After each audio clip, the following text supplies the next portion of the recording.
Ethan Allen was a farmer, businessman, land speculator, philosopher, writer, lay theologian, and American Revolutionary War patriot, hero, and politician. He is best known as one of the founders of the U.S. state of Vermont, and for the capture of Fort Ticonderoga early in the American Revolutionary War along with Benedict Arnold. Born in rural Connecticut, Allen had a frontier upbringing but also received an education that included some philosophical teachings. In the late 1760s he became interested in the New Hampshire grants, buying land there and becoming embroiled in the legal disputes surrounding the territory. Legal setbacks led to the formation of the Green Mountain Boys, whom Allen led in a campaign of intimidation and property destruction to drive New York settlers from the grants. When the American Revolutionary War broke out, Allen and the boys seized the initiative and captured Fort Ticonderoga in May 1775. In September 1775, Allen led a failed attempt on Montreal that resulted in his capture by British authorities. First imprisoned aboard Royal Navy ships, he was paroled in New York City, and finally released in a prisoner exchange in 1778. Upon his release, Allen returned to the grants, which had declared independence in 1777, and resumed political activity in the territory. In addition to continuing resistance to New York's attempts to assert control over the territory, Allen was active in efforts by Vermont's leadership for recognition by Congress, and he participated in controversial negotiations with the British over the possibility of Vermont becoming a separate British province. Allen wrote accounts of his exploits in the war that were widely read in the 19th century, as well as philosophical treatises and documents relating to the politics of Vermont's formation.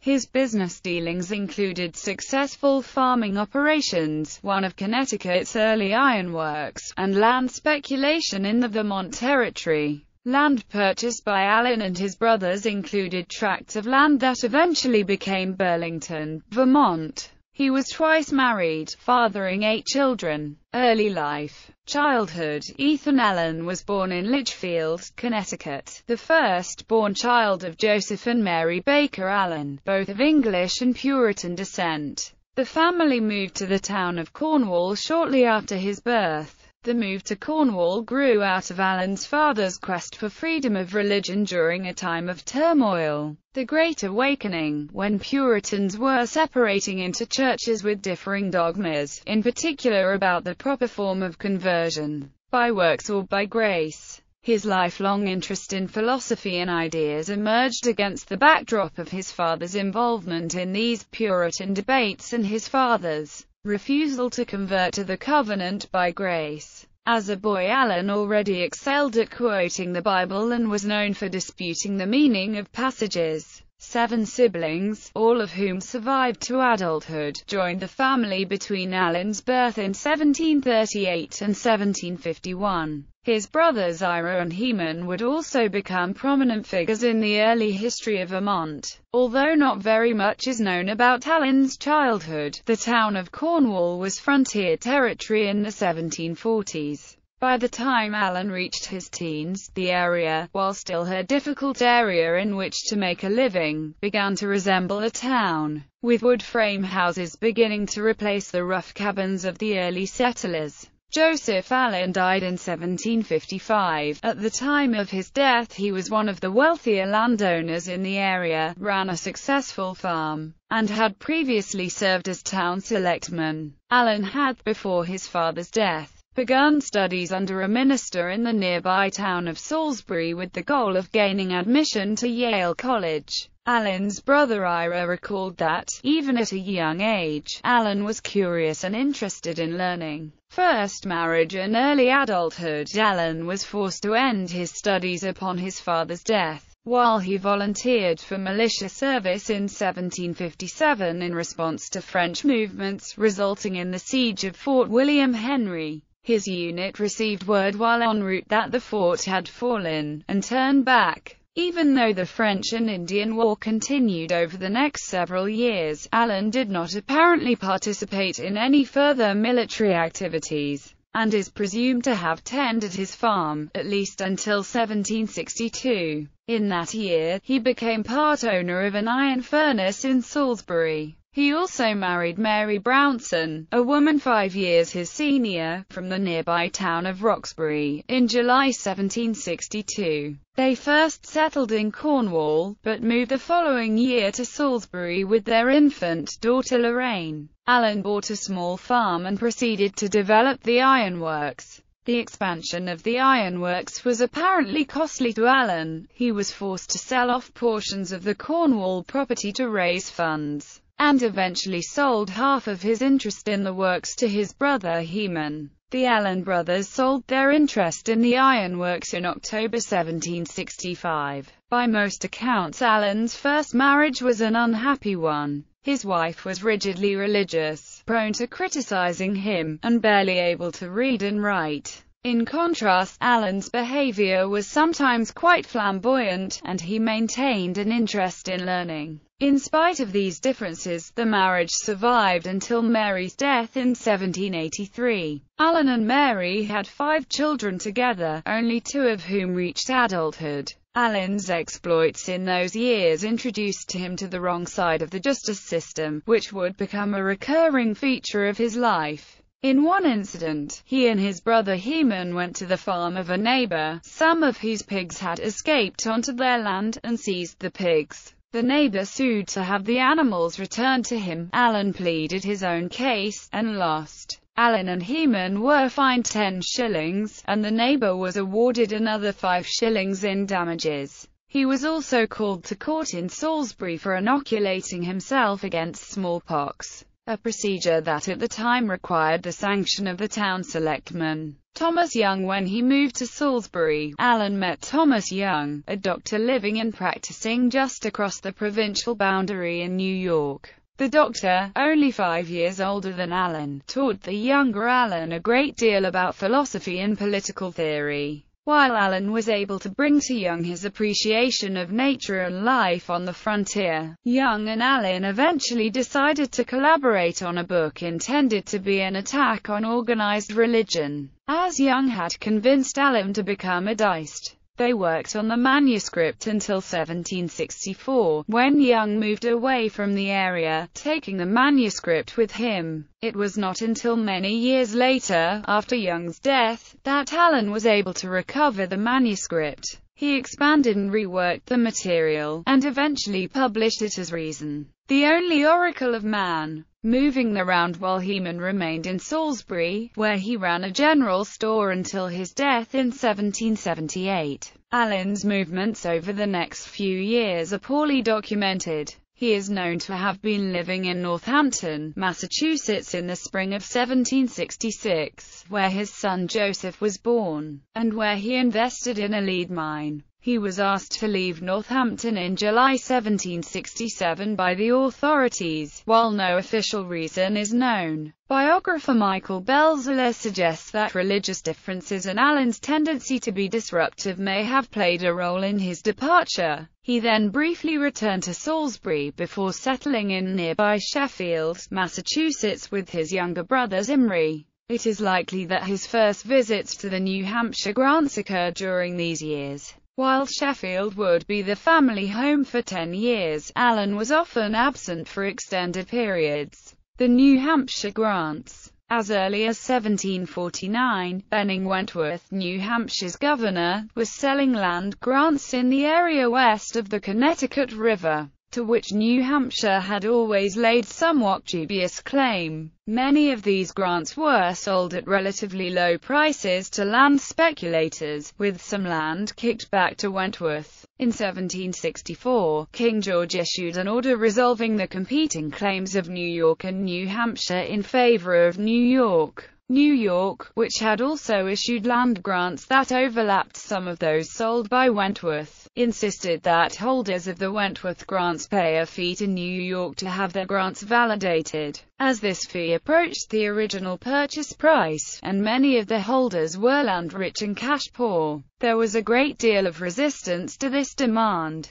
By 1769, the situation in the grants had deteriorated to the point where surveyors and other figures of New York authority were being physically threatened and driven from the area. Allen asked for assistance. A few of the holders of Wentworth grants were originally from northwestern Connecticut, and some of them, including Remember Baker and Seth Warner, were relatives of Allen. In 1770, a group of Wentworth grant holders asked Allen to defend their case before New York's Supreme Court, a move that presented Allen with his first big stage. This move to leadership was not unusual. He was known among his contemporaries to be willing to step forward and take control. The trial, for which Allen hired Jared Ingersoll to represent the grant holder interest, began in July 1770, pitting Allen against politically powerful New York grant holders, including New York's Lieutenant Governor Colden, James Duane, and Robert Livingston, the Chief Justice of the Supreme Court. The trial was brief, and the outcome unsurprising, as the court, citing their fraudulently issued nature, refused to allow the introduction of Wentworth's grants as evidence. Before departing for Bennington with the news, Allen was visited by Duane, who offered Allen payments which Duane described in his diary as payment for going among the people to quiet them. Allen denied taking any money. Even if he did, none of his actions appeared to honor Duane's request. According to Allen's account, he was outraged, and left his visitors with veiled threats, indicating that attempts to enforce the judgment would be met with resistance. While many historians have believed that Allen took these actions because he already held Wentworth grants of his own, there is no evidence that he was issued any such grants until after he had been asked to take up the defense of grants held by others. Between May 1770, when he first began working on the defense, and the trial in July, he acquired, for the price of $50, grants from Wentworth to about 1,000 acres of land in Poultney and Castleton. Green Mountain Boys. On Allen's return to Bennington, the settlers met at the Catamount Tavern to discuss their options. These discussions resulted in the formation of the Green Mountain Boys, with local militia companies in each of the surrounding towns. Allen was named their colonel commandant, and cousins Seth Warner and Remember Baker were captains of two of the companies. Further meetings resulted in the creation of committees of safety, and laid down rules by which to resist attempts by the New York provincial government to establish its authority. While Allen participated in some of the actions to drive surveyors away, he also spent much time exploring the entire territory, probably ranging as far north as the site of Burlington in his wanderings. After selling off some of his Connecticut properties, he began buying wild lands further north in the territory, which he sold at a profit as the southern settlements grew, and people began to move further north. Friction with the provincial government rose notably when, in October 1771, Allen and a company of boys drove off a group of Scottish settlers near Rupert. Allen detained two of the settlers and forced him to watch the torching of their newly constructed cabins. He then ordered them to leave, saying, "Go your way now, and complain to that damned scoundrel your governor, God damn your governor, laws, king, council, and assembly." When the settlers protested his language, Allen continued the tirade, threatening to send any troops from New York to hell. In response, New York's governor, William Tryon, issued warrants for the arrests of those responsible, and eventually put a price of £20 on the heads of 6 participants, including Allen. Allen and his comrades countered by issuing offers of their own. £25 reward, whereas James Duane and John Kemp, of New York, have by their menaces and threats greatly disturbed the public peace and repose of the honest peasants of Bennington and the settlements to the northward, which are now and ever have been in the peace of God and the King, and are patriotic and liege subjects to Geo. the third. Any person that will apprehend these common disturbers, viz. James Duane and John Kemp, and bring them to Landlord Fays at Bennington shall have £15 reward James Duane and £10 reward for John Kemp. paid by Ethan Allen, Remember Baker, Robert Cochran. Over the next few years the situation deteriorated further. Governor Tryon and the boys exchanged threats, truce offers, and other writings, which were frequently written by Allen in florid and didactic language, while the boys continued to drive surveyors and incoming tenants on New York-granted lands away. Most of these incidents did not involve bloodshed, although individuals were at times manhandled, and the boys sometimes did extensive property damage when driving tenants out. By March 1774, the harsh treatment of settlers and the property by Allen and the boys prompted Tryon to increase some of the rewards to £100. Onion River Company. Allen persisted with actions against the New York-issued grant holders and their tenants, even though a number of the Wentworth proprietors were tiring of the business. In 1772 he, his cousin Remember Baker, and his brothers Ira, Heman, and Zimri formed the Onion River Company, which was basically a land speculation organization devoted to purchasing land in and around the Winooski River. The success of this business depended on the successful defense of the Wentworth grants. Early purchases of the company included about 40,000 acres of land from Edward Burling and his partners. Land was sold at a profit to Thomas Chittenden among others, and the settlements on the company's land have grown to become the city of Burlington. The outrage of the Wentworth proprietors was renewed in 1774 when Governor Tryon passed a law containing harsh provisions clearly targeted at the actions of the Bennington mob. Vermont historian Samuel Williams called it an act which for its savage barbarity is probably without parallel in the legislation of any civilized country. Its provisions included the penalty of death for interfering with a magistrate, and the criminalization of meetings of more than 3 people for unlawful purposes. In the grants, the boys countered with rules of their own, forbidding anyone in the grants from holding any office of honor or profit under the colony of N. York. Allen spent much of the summer of 1774 writing a pamphlet, entitled A Brief Narrative of the Proceedings of the Government of New York relative to their obtaining the jurisdiction of that large district of land to the westward of the Connecticut River. The length of the name was justified. It was a 200-page polemic arguing the position of the Wentworth proprietors. Allen had the work, which historian Charles Jellison describes as rebellion in print, printed in Connecticut, and began selling and giving away copies in early 1775. Westminster Massacre. Allen traveled into the northern parts of the grants early in 1775, as was his custom, for solitude and to hunt for game and land opportunities. A few days after his return, news came that blood had finally been shed over the land disputes.